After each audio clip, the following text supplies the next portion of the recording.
Salut tout le monde, c'est Dario sur Mille et une ondes. Alors, aujourd'hui, je vais vous parler d'un film qui provoqua une vague de terreur qui balaya l'Amérique. Ce film est sorti en 1980.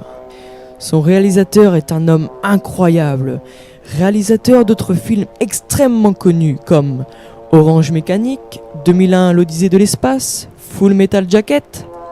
Je veux bien évidemment parler de l'illustre Stanley Kubrick et dans son film The Shining, signifiant brillant. Le Shining est un pouvoir mystérieux que certaines personnes possèdent. Il se manifeste sous plusieurs formes. Le détenteur du Shining peut avoir des visions du passé ou du futur, et ceux qui le détiennent peuvent se communiquer par télépathie. Shining est un voyage au pays de la peur. Au détour d'une situation ou d'une image, le spectateur peut en effet reconnaître des figures traditionnelles du cinéma de l'épouvante ou de la littérature fantastique. Aujourd'hui, il est considéré comme un classique du cinéma d'horreur. Il intègre les deux principaux concepts de l'épouvante et de l'horreur, c'est-à-dire la maison hantée avec les fantômes qui est bien sûr isolée. Ainsi, dès le début du film, nous sommes à la poursuite d'une voiture jaune dans les montagnes accompagnée d'une musique oppressante, effrayante et étrange. Puis, nous arrivons à notre but qui est l'hôtel.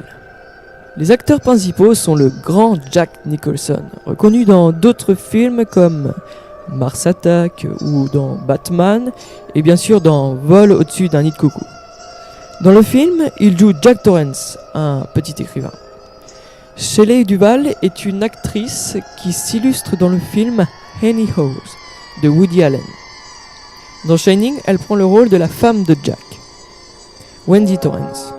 Danny Lloyd joue le rôle du fils de Jack et de Wendy. Son nom est Danny. Ce petit enfant détient un pouvoir mystérieux. Puis, pour terminer, Scatman Crothers est le vieux cuisinier qui se nomme Halloran.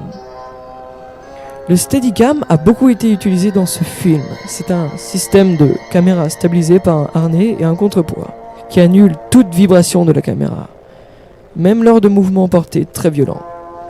Pour ma part, ce film est extraordinaire.